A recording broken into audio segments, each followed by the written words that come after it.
உண்மையுள்ள சாட்சியம் மரித்தொழுந்து முதற் பிறந்தவரும் பூமியின் ராஜாக்களுக்கு அதிபதியுமாகிய இயேசு கிறிஸ்துவினாலும் கிருபையும் சமாதானமும் உண்டாவதாக.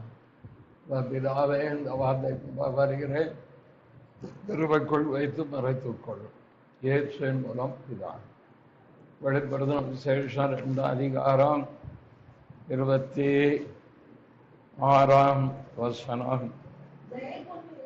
ஜெயங்கொண்டு முடிவு பரியந்தம் என் கீழே கைவிடனோ அவனுக்கு நான் என் பிதாவிடத்தில் அதிகாரம் பெற்றது போல ஜாதி மேல் அதிகாரம் கொடுத்தேன்.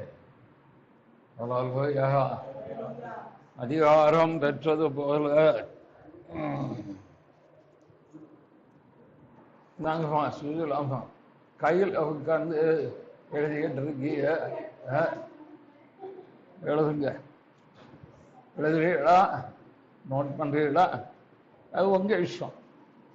சரி, நான் என் பிதாவிடத்தில் அதிகாரம் பெற்றது போல.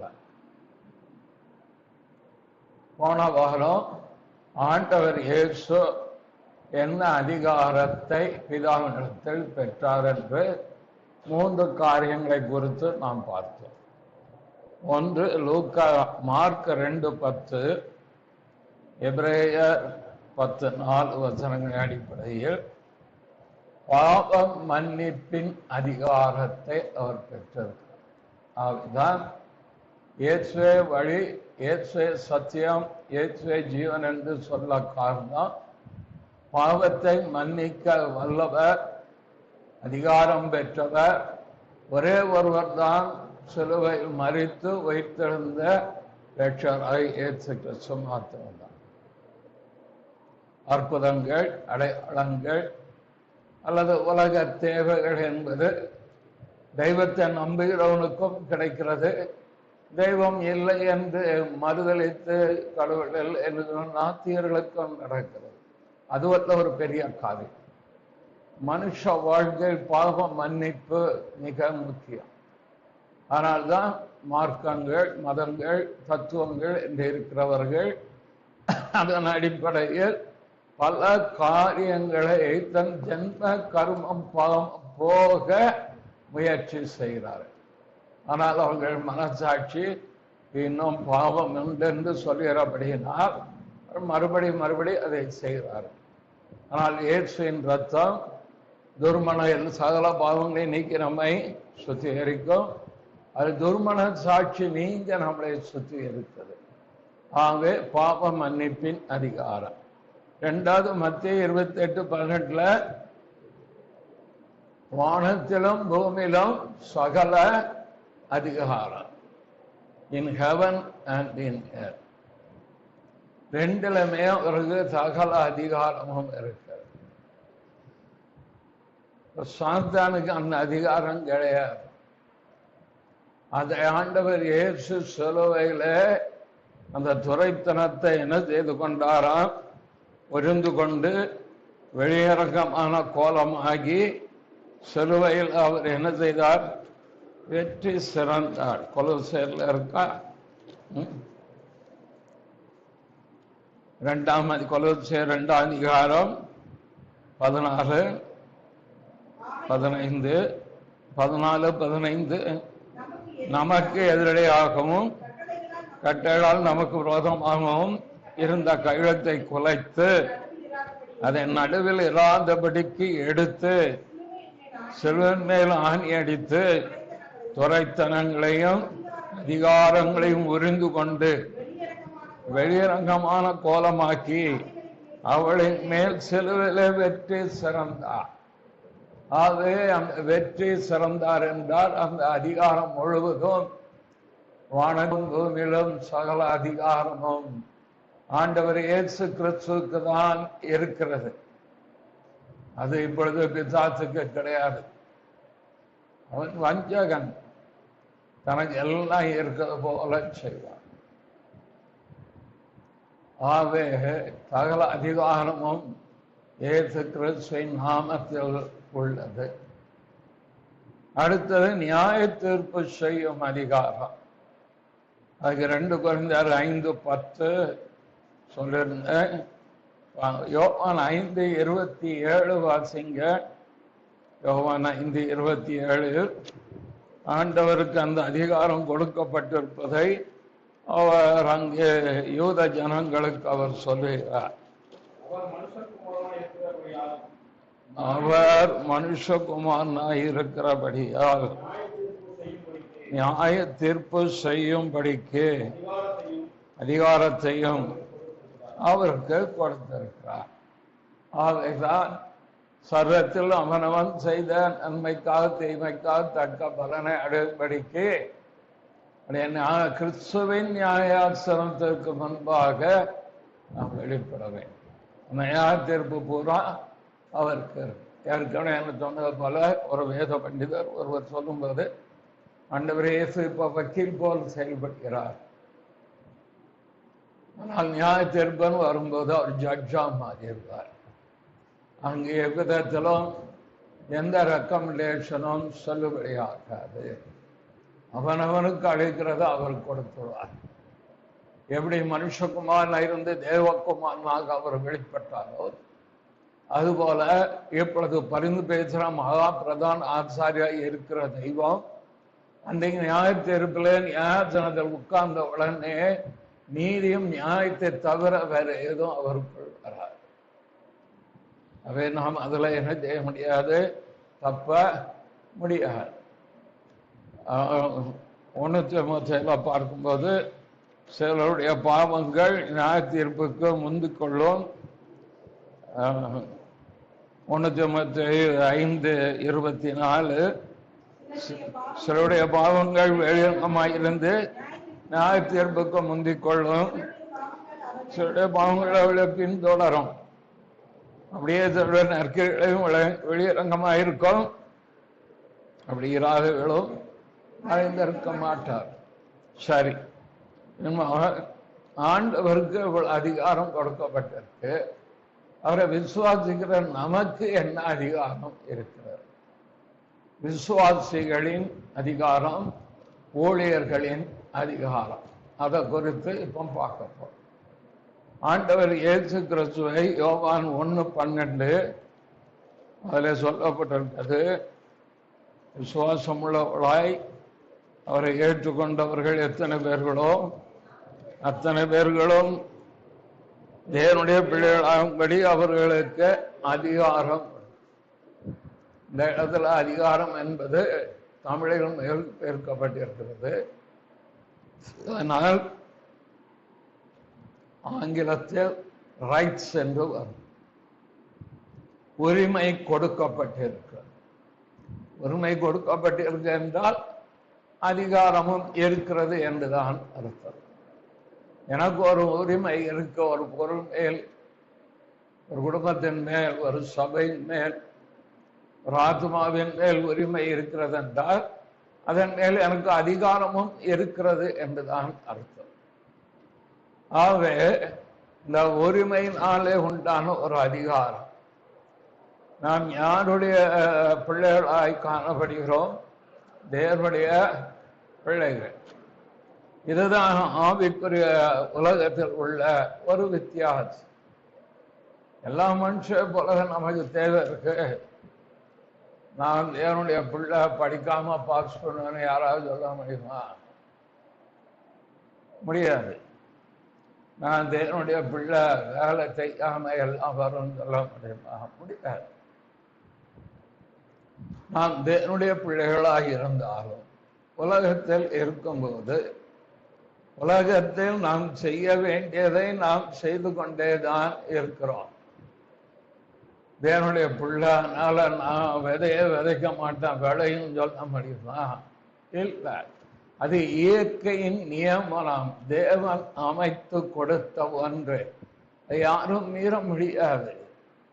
அது எல்லாருக்கும் உட்பட்ட ஒன்றுதான். தேவனுடைய பிள்ளையா இருந்தாலும் சரி, தேவனுடைய ஊழியக்காரராக இருந்தாலும். நமக்கு ஹெல்மெட் போட்டு போகணும்னா அதுதான் நியமனம் என்றால் அதை எல்லாரும் நான் செய்தனால நான் ஊழியக்காரன் போக மாட்டேன், 1000 ரூபாய் ஃபைன் கட்டுமா? சொல்ல முடியாது. ஏனென்றால் உலகத்தில் தேவன் வைத்த நியமனங்களை நாம் புரிந்து கொண்டுதான் வாழணும். ஆவிக்குரியவர்கள் நாங்கள் பரிசுத்த ஆவியை பெற்றிருக்கிறோம், நாங்கள் தேவனுடைய பிள்ளைகள், நாங்கள் பரலோக வாசிகள், ஆகவே நாங்கள் வித்தியாசமானவர்கள் என்று சொன்னால் உண்மையிலே வித்தியாசமானவர்கள் தான். நாம் எல்லாருமே கிறிஸ்துவுக்குள் புது சிருஷ்டி, நாம் கிறிஸ்துவுக்குள் தேவனுடைய பிள்ளைகள், நாம் வித்தியாசமானவர்கள் தான். வித்தியாசமானவர்கள் என்றால் எந்த இடத்திலே நாம் வித்தியாசப்படுகிறோம் என்றால், தேவனுடைய அதிகாரம் நமக்கு கொடுக்கப்பட்டிருக்கிறது, அதில் நாம் வித்தியாசப்படுறோம். என்ன உரிமை நமக்கு கொடுக்கப்பட்டிருக்கிறது? தெய்வத்தை அப்பா பிதாவே என்று கூப்பிடுகிற சுதந்திர வீதம், புத்திர சுவீகார உரிமை நமக்கு கொடுக்கிறது. உலகத்தில் எத்தனை மதங்கள் இருக்கிறது, எத்தனை தத்துவங்கள் இருக்கிறது, எத்தனை மார்க்கங்கள் இருக்கின்றன. யாராவது ஒருவர் கடவுளை, இறைவனை அப்பா பிதாவே என்று கூப்பிடுகிற சுதந்திரம் இருக்கான்னு கேட்டா யாருக்கும் கிடையாது. அது ரட்சிக்கப்பட்ட கிறிஸ்துவை ஏற்றுக்கொண்ட நமக்கு மட்டும்தான் அது. அவர் அப்பா பிதாவே என்று கூப்பிடுகிற புத்திர சுவீகார ஆவியை நமக்கு தந்தள்னார் என்று ரோமருக்கு எழுதப்பட்ட நிருபமா 8:11-15 அந்தப்படி திரும்பவும் பயப்படுகிறதற்கு நீங்கள் அடிமைத்தனத்தின் ஆவியை பெறாமல் அப்பா பிதாவை என்று கூப்பிட பண்ணுகிற புத்திர சுவீகாரத்தின் ஆவியை பெற்றீர்கள். ஆகவே தேவன் நம்முடைய பிதா, ஆபிரகாம் ஈசாக்கு யாக்கோபின் தேவனாய கர்த்தர் நம்முடைய பிதா. அவர் சர்வ வல்லமுள்ள தேவன், அவர் என் தகப்பன். என்ன உறவுக்குள் நாம் கலந்து வந்திருக்கிறோம், என்ன உரிமை, என்ன அதிகாரம் எனக்கு கொடுக்கப்பட்டு இருக்கிறது.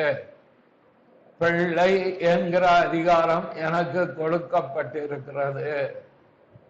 அந்த உறவுக்குள் தான் தேவன் நம்மை வைத்து நம்மை ஆண்டவர் பார்த்து மகிழ விரும்புகிறார். அவர் இவன் என்னுடைய பிள்ளை. உங்க பேர் அதில் போட்டு பாருங்க, நீங்க அவருடைய பிள்ளை என்பதை நாம் என்ன செய்து கொள்ளணும், அறிந்து கொள்ள வேண்டும். இந்த அறிவு நிறைய பேருக்கு கிடையாது. அவர்கள் ஏதோ பரமண்டலுக்கு எங்கள் பிதாவே என்று சொல்லி விட்டுதானே தவிர, தகப்பனுக்கும் மகனுக்கு இருக்கிற ஒரு உறவை அவர்கள் அனுபவிப்பதே இல்லை.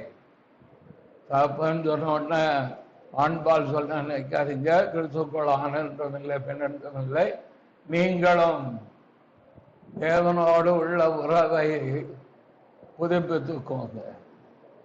அவர் என்னுடைய தகப்பன். தகப்பன் சில சமயம் சிக்ஷிக்கவும் செய்யத்தான் செய்கிறார். ஏன் எவனிடத்தில் அன்புகிறாரோ அவனை என்ன செய்கிறார்? தேவன் சிக்ஷிக்கிறார். அந்த சிக்ஷை அற்பமாக எண்ணாமல் என்னுடைய நலனுக்காக ஆண்டவர் என்ன செய்கிறார் என்று உணர்ந்து கொள்வோமானால் அந்த உறவிலே நாம் பலப்பட முடியும். உறவிலே என்ன செய்ய முடியும்? பலப்பட முடியும். ஆகவேதான் எபிரேய நிருபக்காரன் எழுதும்போது 12ஆம் அதிகாரத்தில் அல்லது சொல்லிக் கொண்டு வருகிறார். நீதிமொழிகள் 3:11 யாராவது பார்த்தீங்க? அதுல மிக தெளிவாக சொல்லப்பட்டு இருக்கிறோம். நீதிமொழிகள் 3:11. என் மகனே, கர்த்தருடைய சிக்ஷையை அற்பமாக எண்ணாதே. அவர் கடிந்து கொள்ளும் போது சோர்ந்து போகாதே. தகப்பன் தான் நேசிக்கிற புத்திரனை சிக்ஷிக்கிறது போல கர்த்தர் எவனிடத்தில் அன்பு கூறுகிறாரோ அவனை சிக்ஷிக்கிறார். இதைத்தான் எபிரேயர் 12 அதிகாரம் 10ஆம் வசனத்திலே நாம் பார்க்கிறோம். ஆகவே ஆண்டவர் நாம் அவருடைய பிள்ளை என்ற தானத்திலிருந்து நம்முடைய பிள்ளைகள் சில தவறுகளை செய்யும் போது ஒரு பொய் சொல்லிட்டா, ஒரு ஏமாத்து வேலை பண்ணிட்டா, நாம் என்ன செய்யறோம்? ஏதோ ஒரு விதத்தில் சிக்ஷிக்கிறோம். என் பேத்தி படிப்புக்கு அவர் டேப் வாங்கி கொடுத்துருந்தார். என் பையன் 30,000 ரூபாய்க்கு. படிப்பில் கொஞ்சம் கவனம் வருது. ஒன்றும் செய்யலை, டேப் உனக்கு எடுக்கக்கூடாதுன்னு பிடிங்கிட்டார். இதான் சிக்ஷை. அதுக்காக சிக்ஷை என்ன கம்பெடுத்து பலார் பலார் பலார் அடிக்கிறது. நம்மள என்னதுக்கு போகிறோம்? அதுவல்ல. அது எது அதுக்கு ஈடுபாடோ அதிக விருப்பமோ அதை கொடாமல் தடை பண்ணும்போது அவளுக்கு ஆயிட்டல்ல, சரியாயிட்டல. அந்த சிக்ஷையை கொடுக்கவில்லை என்று சொன்னால் பிள்ளைகள் மேல நம்ம அன்பு கூறுறோம், இல்லைன்னு சொல்லல, பாசம் வைக்கிறோம். பிள்ளை வழி தவறாமல் இருக்கும்படிக்கு, காலத்தை பிரயோஜனப்படுத்தும்படிக்கு நாம என்ன செய்ய வேண்டியது இருக்கு? சில சிக்ஷைகள் கொடுக்க வேண்டியது இருக்கு. இது போலதான் தேவனும் நம் மேல வைக்கிற அன்பினாலே பிரமாணத்தை மீறும் போது ஆண்டவர் தாவீதை சிக்ஷித்தார்ல. அவர் ஏன் சிக்ஷித்தார்? அவனை நேசித்தாய், இருதயத்துக்கு ஏற்றவன். ஆனா சாலமோனை சிக்ஷிக்கலையே. ஏன்? அவன் இஷ்டத்துக்கு விட்டுட்டான். தாய் இஷ்டத்துக்கு விட்ட பிள்ளை எப்படி போகும்? தமிழ்ல கொச்ச தமிழ்ல சொன்னா தருதலையா போயிருக்கும், அப்படிதானே? ஆனா ஆண்டவர் சாலமோனை டிஸ்டர்ப் பண்ணல, சும்மா 2-3 எதிரிகளை எழுப்பி விட்டார். ஆனா சிக்ஷிக்கல. ஆனா தாவீதை சிக்ஷித்தார். ஒவ்வொரு இடத்துலையும் அவர் சிக்ஷித்துக் கொண்டே. ஏன்னா தாவீது மேல அவருக்கு அவ்வளவு பிரியம், அவ்வளவு அன்பு. நான் சொன்னதை பூரா தாவீது செய்வான். அதான் ஒரு தகப்பனுக்கு 2 பிள்ளைகள், அது எந்த இடத்துல இருக்குன்னு தெரியல. ஒரு நாள் அவர் சொல்றாரு, நீ வயல்ல போய் வேலை செய்யறாங்க. மூத்தான் போக முடியாது, போறீங்க அப்படின்ட்டான். பிறகு மனஸ்தாபப்பட்டு அவன் வயலுக்கு போனான். 2வது காரம் போறேன்னு சொல்லியும் போகல. யார் தகப்பன் மேல அன்பு உள்ளவளாக இருந்தார்? யார் தகப்பனுக்கு போக மாட்டேன்னு சொன்ன பிறகும் வருத்தப்பட்டு தகப்பன் சொல்லிட்டாரேன்னு போய் அதை நிறைவேற்றினவன் தான் தகப்பனுக்கு அருமையான மகன். நான் போறேன்னு சொல்லி அப்பா கிட்ட பேசிட்டு கடைக்கார போறாரு, வயசான ஆளு, இவருக்கு வேலை இல்லைன்னு ஃப்ரெண்ட்ஸோட விளையாட போயிட்டான் வைக்க. தேவன் அதை விரும்பல. தேவன் சொல்லிற வார்த்தைக்கு நம்மளை உட்படுத்தி வாழ்க்கையை கொண்டு போயிட்டே இருந்தா சமாதானம் நதியை போல புரண்டு வந்துகிட்டே இருக்கும். அதனால்தான் திரும்ப திரும்ப சொல்றோம், உபதேசத்தை கேளுங்க. வெள்ளிக்கிழமை ஒரு வீட்டுக்கு போகணும், கூட்டம் நடத்துறோம். நமக்கு கர்த்தர் கொடுத்த வார்த்தையை அப்படியே பேசுறேன். அதுக்கு முன்னால சாட்சி சொல்றேன். நம்ம வீட்டம்மா சாட்சி சொல்லுது, நல்லா சாட்சி சொல்லுது. இதுல என்கிட்ட என்னுடைய உறவினர் ஒருவர் கேட்டார், நீ ஊரெல்லாம் ஆட்களை கிறிஸ்துக்குள்ள கொண்டு வரோம், உன் குடும்பத்தில் ஒரு பிள்ளை கூட ரட்சிக்கப்படலையே. ஒரு பிள்ள கூட உருப்படியா இல்லையா கிறிஸ்துவை ஏற்றுக்கொள்ள இந்த அம்மாவால பதில் சொல்ல முடியல. காரணம் அந்த அம்மா நல்லா ஊழியம் செய்யும். அது மாதிரி ஊழியம் 20-25 பேரை தட்டி கூட்டிட்டு போகும். அன்னைக்கு ஒரு 15 பேரை கூட்டிட்டு நல்லா கொடுக்கும். நல்லா முழங்காலே நின்று ஜெபம் பண்ணோம். ஆனால் ஊரா திராட்சை தோட்டத்தை நான் காத்தேன், ஏன் திராட்சை தோட்டத்தையோ நான் கவனிக்கல.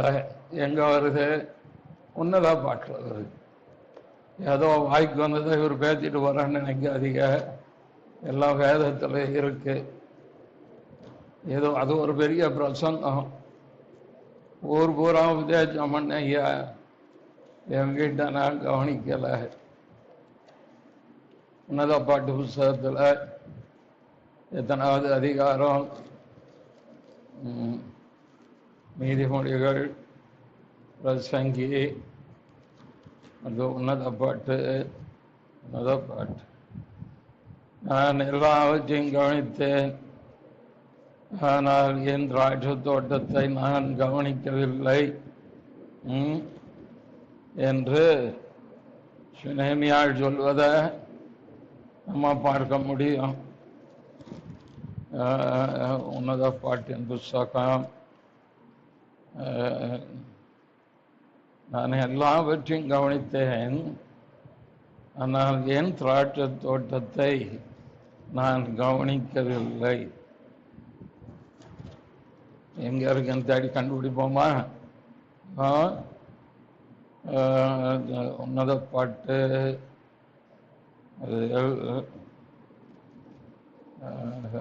எத்தனாவது வசனம்? நான் எல்லாவற்றையும் நான் கவனித்தேன், என் தோட்டத்தையும் நான் விசாரிக்கவில்லை. சரி, நான் பறக்காடு வாரம் வரும்போது அது எந்த 8 அதிகாரத்துக்குள்ளதான் இருக்கு. அது எந்த இடத்துல இருக்குன்னா பார்த்து உங்களுக்கு சொல்றேன். எல்லாவற்றையும் நான் செய்தேன், ஆனால் என்னுடைய வீட்டை மட்டும் நான் கவனிக்கல என்ற நிலைமை நமக்கு வரக்கூடாது. அதனால்தான் முதலாவது என்ன சொல்றேன், உங்கள் குடும்பத்தை நீங்கள் கவனியுங்கள். இரண்டாவது, உங்கள் வேலையை நீங்கள் நன்றாக பாருங்கள். மூன்றாவது, கர்த்தர் உங்களுக்கு கொடுத்த கிருபையின்படி ஆண்டவருக்கென்று உங்கள் வேலையை நீங்கள் என்ன செய்யணும், செய்யுங்கள் என்று நான் சொல்வதற்கு காரணம் வேதத்தில் அது இருக்கிறபடியினாலே. ஆகவே கவனிங்கள், நம்முடைய குடும்பம் மிக முக்கியம். குடும்பத்தின் ரட்சிப்பு கர்த்தருடையது. ஆனா குடும்பத்தின் ரட்சிப்பு அந்த குடும்ப தலைவனிட்டோ குடும்ப தலைவியினிடத்திலோ தான் இருக்கிறது. தேவன் நம்முடைய குடும்பத்தை ரட்சிக்கிறோம். இயேசு கிறிஸ்துவை விசுவாசி, அப்பொழுது நீயும் உன் வீட்டார் ரட்சிக்கப்படுவீர்கள். உன்னத பாட்டு 1:6 பார்த்தீங்க. நன்றி. வெயில் என் மேல் பட்டது, என் தாயின் என் பிள்ளைகள் என் மேல் கோபமாயிருந்து என்னை திராட்சை தோட்டங்களுக்கு காவற்காரியா வைத்தார்கள். என் சொந்த திராட்சை தோட்டத்தை நான் காக்கவில்லை. என்ன சொல்லி இருக்கணும்? முதல்ல என் வீட்டை பார்க்க,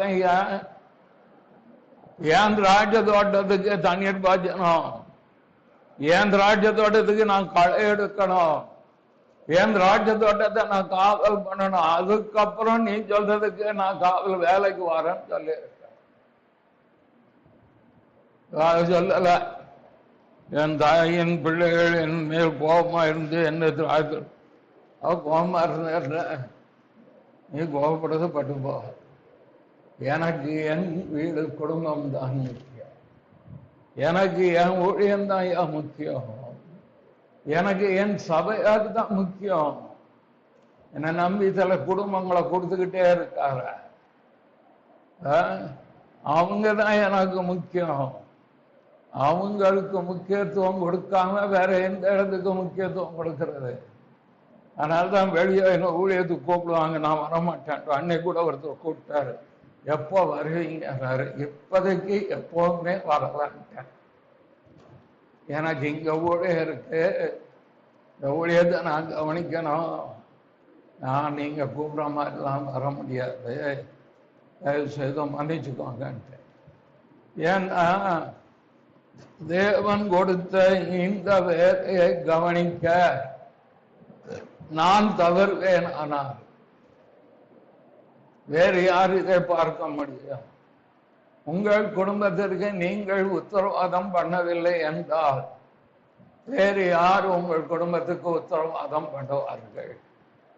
நீங்கள் உங்கள் குடும்பங்களை கவனிக்க தவறினால், நீதிமொழிகள்ல 31ஆம் அதிகாரத்துல எனக்கு ரொம்ப பிடித்த ஒரு காரியம், சாயங்காலம் கூட அதை அப்படியே யோசித்து தியானம்.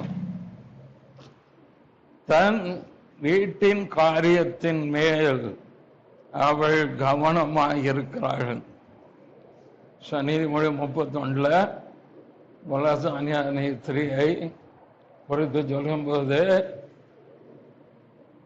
அவள் 27ஆம் வசனம், அவள் சோம்பலின் அப்பத்தை புசியாமல் தன் வீட்டுக்காரியம் எப்படி நடக்கிறது என்று கண்ணோக்கமாய்.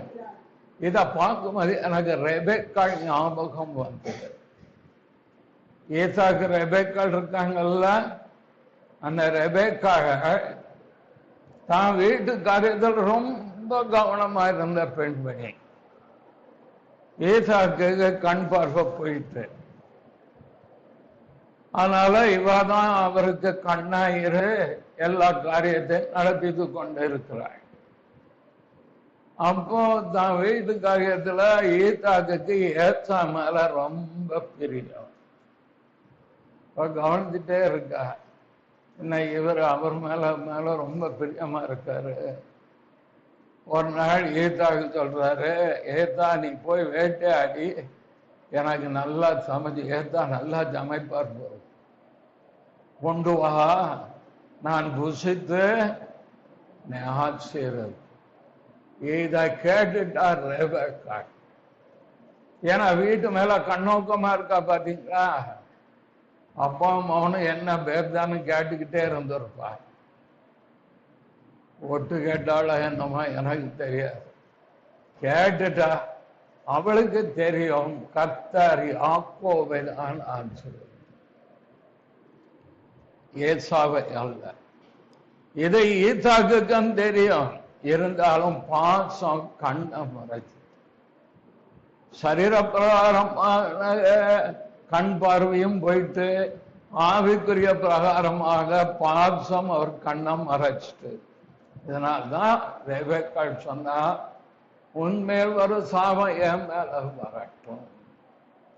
அவளை தைரியமா அவர் சொல்வதற்கு காரணம், தேவன் தெரிந்து கொண்ட யாக்கோபை யாரும் சபிக்க முடியாது, உங்களை யாரும் சபிக்க முடியாது. நான் பிலேயாமுக்கு செவி கொடுக்க மனதில்லாதனால் அவன் உங்களை ஆசீர்வதிக்கவே ஆசீர்வதித்து. நாம் ஆசீர்வதிக்கப்பட்ட சந்ததி கிறிஸ்துவுக்குள் ஒருவரும் நம்மளை தபிக்க முடியாது. ஒருவனும் உனக்கு முன்பாக எதிர்த்து நிற்பதில்லை. வந்த தீர்க்கசனம் எப்படி வந்து பாத்தீங்களா, ஒருவனுக்கும் பயப்படாதே, நான் கூட இருக்கேன், ஒருத்தனுக்கும் பயப்பட மாட்டேன்.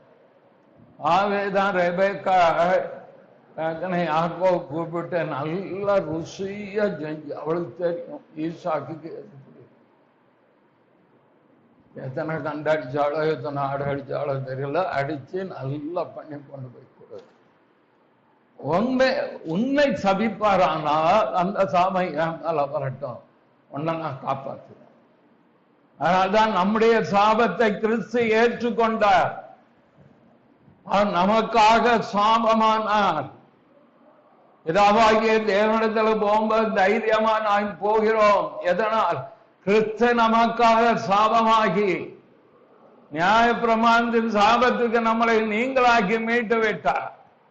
நம்மை ஆசீர்வதிக்க வந்த தெய்வம், நம்மை பலப்படுத்த வந்த தெய்வம், நம்மை உயர்த்த வந்த தெய்வம், நம்மை கற்றுக் கொடுக்க வந்த தெய்வம், நம்மை வழிநடத்த வந்த தெய்வம், நம்மளை பாதுகாத்து நித்திய ஜீவன் கொண்டு போகிற தெய்வம். அவ்வளவு கண்ணோக்கமாக இருந்தது. இப்படிதான் ஒரு சபை ஊழியக்காரருக்கு சபை மேல கண்ணோக்கமா இருக்கு, ஊழியத்து மேல கண்ணோக்கமா இருக்கலாம். தானா நடக்கும் அப்படின்னு நடக்காது. எங்கேயாவது ஒரு இடத்துல கீரல் விழுந்து கிடக்கும், நமக்கு தெரியாது. அந்த புகை நுழையிற மாதிரி பிதாசு உள்ள நுழைஞ்சணும் ஆகி. அதனாலதான் கவனமா இருக்கிறோம், எல்லாத்தையும் குறித்து கவனமா இருக்கிறோம்.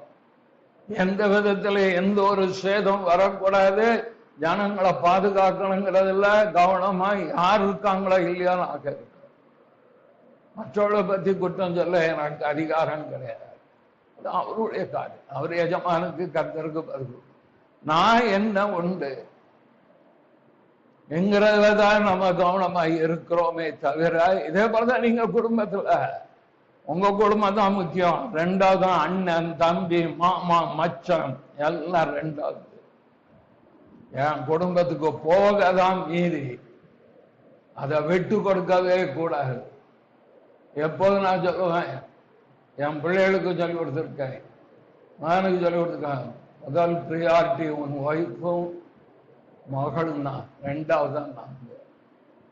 அந்த இடத்துக்குள்ள எங்களை கொண்டு வராது, மாமனார் மாமியாரை கொண்டு வராது. முதலிடம் உன் குடும்பம். ஆண்டவர் குடும்பத்தை நேசிக்கிறவர். நீங்க தேவனுடைய பிள்ளையாச்சு, உங்க பிள்ளைகள் தேவனுடைய பிள்ளைகளாக கர்த்தர் உதவி செய்வார். சரி, இது எல்லா விசுவாசிகளுக்கும் உள்ள உரிமை, அதிகாரம். தேவன் என்னுடைய தகப்பன். தேவன் யார் நமக்கு? தகப்பன், அன்புள்ள தகப்பன், அரவணைக்கிற தகப்பன், ஆசீர்வதிக்கும் தகப்பன், பாதுகாக்கிற தகப்பன். சரி, இரண்டாவது, விசுவாசிகளுக்கும் அதிகாரம் கொடுத்திருக்கிறார், ஊழியர்களுக்கும் அவர் அதிகாரம் கொடுத்திருக்கிறார். மார்க் எழுதின சுவிசேஷம் 16ஆம் அதிகாரம் 17-18, விசுவாசிக்கிறவர்களால் நடக்கும் அடையாளங்களாவன, என் நாமத்தினாலே விசுவாசிகளை துரத்துவார்கள், மனமான பாஷை பேசுவார்கள், சர்ப்பங்களை எடுப்பார்கள், சபைக்கு எதுவான யாதொன்றை குடித்தாலும் அவளை சேதப்படுத்தாது, யாதியத்தமை கைகளை வைப்பார்கள், அவர்கள் சொத்தம். என்னெல்லாம் சொல்காய்?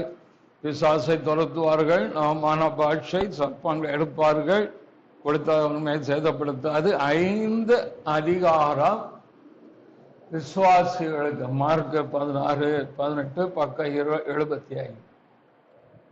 இந்த அதிகாரம் ஆண்டவர் கொடுத்திருக்கிறார். இந்த அதிகாரத்தை யார் ஒருவர் முழு விசுவாசத்தோடு யார் உபயோகப்படுத்துகிறார்களோ அவர்களுக்கு இந்த காரியங்கள் வாழ்க்கையில் நடக்கும். சர்ப்பங்களை எடுப்பார்கள் இருந்து பவுல் அவர் கையில் ஒரு சர்ப்பம் தொங்குச்சு, அது அவரை ஒன்றும் சேதப்படுத்த வியாதியத்தை மேல் கைகளை வைப்பார்கள், அப்பொழுது சொஸ்தமாகாது. வியாதியத்தை மேல் கைகளை விசுவாசத்தோடு வச்சா கண்டிப்பா அவர் சொத்தம் ஆகிறார். இந்த அதிகாரத்தை எல்லாரும் பயன்படுத்துகிறது இல்லை. பயன்படுத்துறாங்களா? அதுல இருக்கு, அவ்வளவுதான்.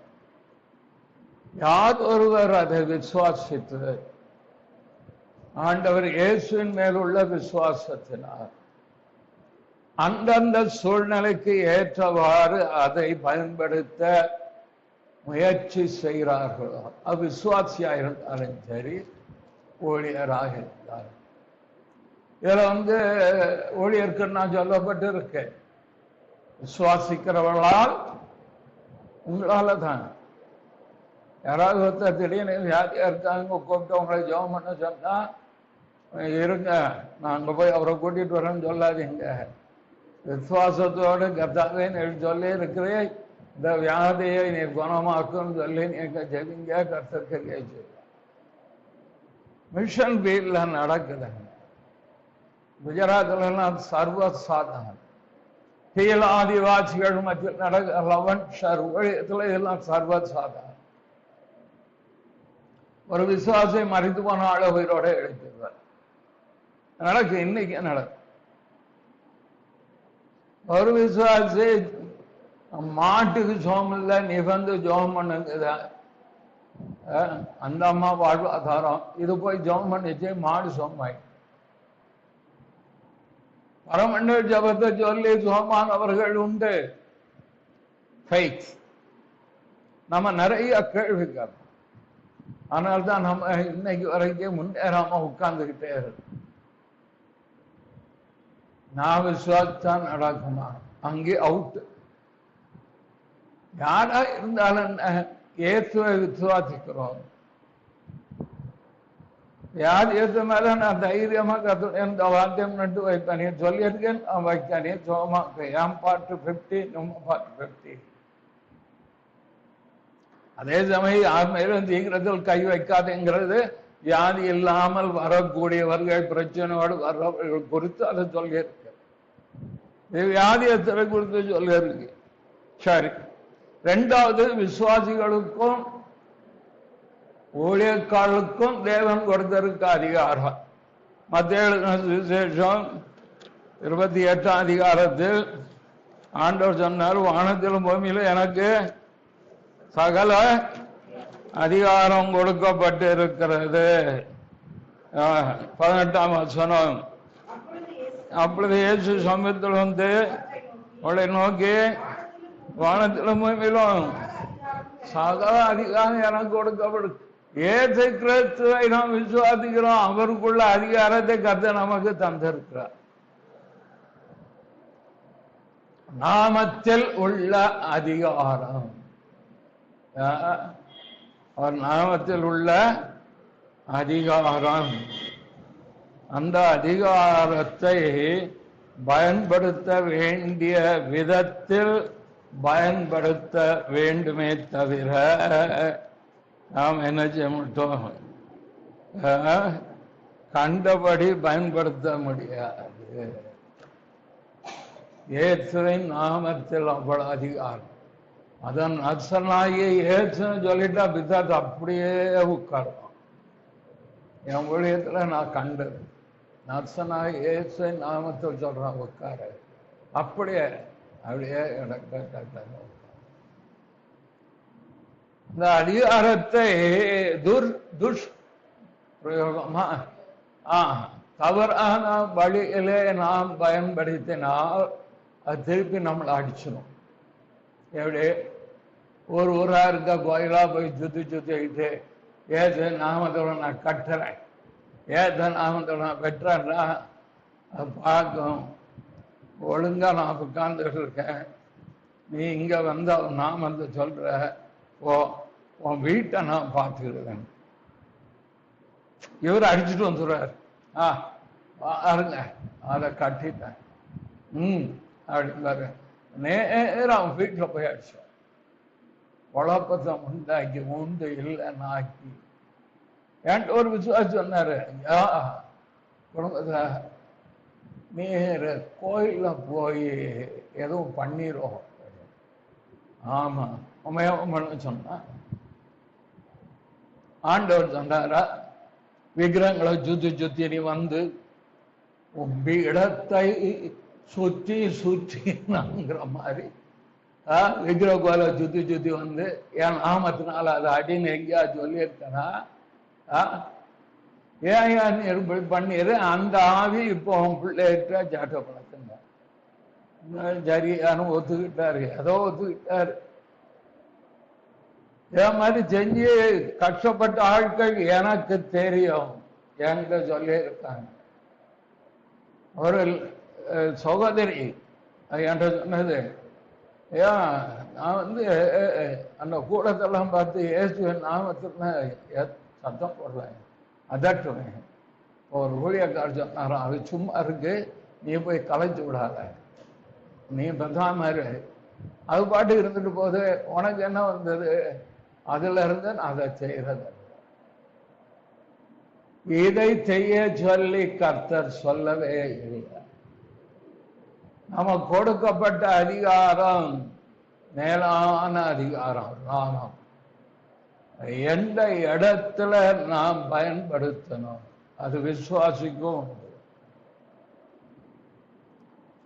ஊழியக்காருக்கும் அது உண்டு. எங்கேயாவது ஆண்டவர் சொல்லி இருக்காரா ஊழியக்காரனுக்கு தான் இது நீ பயன்படுத்த. குடும்பத்துக்கு விரோதமாக ஏதாவது பொல்லாத காரியங்கள் செஞ்சு ஏற்று நாமத்தில் கட்டுகிறான்னு அதை நின்றுவோம். ஆனால் தான் ஆண்டோட நாமத்தை சொல்லி புகழுகிறோம். விசாத்துக்கு விரோதமா பயன்படுத்தும் போது கவனமா இருந்து அடி கோலியாத்த அடிச்ச மாதிரி ஒரு கல் தான் அடுத்த கல்லுக்கு வேலை இருக்கார். ஒரு பாவ் டிபிஎம் பெண்டிகாஸ் மிஷனுடைய ஃபவுண்டர் அவர் கேரளாவில் ஊழியம் செய்ய போயிருக்காரு. பயங்கரமான ஒரு டிசாஸ்டர் பிடிச்சவங்க பண்ண இவர் ஜோம் பண்ணிக்கிட்டே போறாரு. முதல்ல அந்த பிசாசுக்கு ஜோம் பண்ணிட்டார். ஏற்கனவே நாமத்தில் போனோம் அது போகலை. வேற என்னடா இந்த பாசு ஜோம் பண்ணி போகலன்னா இவன் எவரு ஜோம் பண்ணி இது போகும்னு அவங்க நினைச்சுக்கிட்டு இருக்கும்போது அவர் போயிட்டு திரும்ப வர்றாரு. அது சொல்லுதா நீ இன்னொரு தடவை சொல்லு நான் போறேன். அவர் சொன்னாரா ஏற்று நாமத்தை ஒரே தடவை தான் சொல்றேன். ஒரே தடவை சொல்லிட்டேன். என் வேலை முடிஞ்சது உன் வேலை வெளியேறி போறேன். அந்த பரிசுத்தவான் தேவ ஊழியக்காரன் இல்ல திரும்பவும் சொல்லி இருக்கு. இல்ல நீ ரெண்டா ஒரு தடவை தான் ஆண்டோடைய நாமம் திரும்ப சொல்ல மாட்டேன். அலறி அடிச்சுக்கிட்டு ஓடிய போயிட்டு. ஏன்னா இயேசுவின் நாமத்தில் உள்ள அதிகாரம் அநேகருக்கு தாங்க வேலையில ஆபீசரா இருப்பாங்க அதிகாரியா இருப்பாங்க. இந்த அதிகாரிக்குள்ளே அதிகாரம் அவங்களுக்கு தெரியாது. அவங்க சொங்கியா உட்கார்ந்துட்டு இருப்பாங்க. அப்புறம் அவங்களுக்கு எடுத்து சொல்லுவேன் உங்களுக்கு இவ்வளவு அதிகாரம் கொடுக்கப்பட்டு இருக்கிறது. பானைக்கடையில ஒரு ஒளியாக்கார பெரியவங்க பயந்து போய் உட்கார்ந்து என்ன கூப்பிட்டு விட்டாரு. உங்களுக்கு இவ்வளவு அதிகாரம் ஊழியத்துல இருக்கு, இவ்வளவு அதிகாரம் இந்த ஆர்கனைசேஷன் உங்களுக்கு கொடுத்திருக்கு, இதை வச்சுக்கிட்டு நீங்க செயல்படுங்க. தெரியல, தெரியாதனால கடந்து தவிக்காங்க. தெரிந்தால் அது எந்த இடத்துல எப்படி உபயோகப்படுத்தணுமோ அப்படி உபயோகப்படுத்தினீர்கள். ஆனால் நீங்களும் காக்கப்படுவீர்கள், உங்கள் குடும்பமும் காக்கப்படும், ஊழியமும் காக்கப்படும். ஜெபம். நல்ல பிதாவே நன்றியோடு சோதரிக்கிறோம்.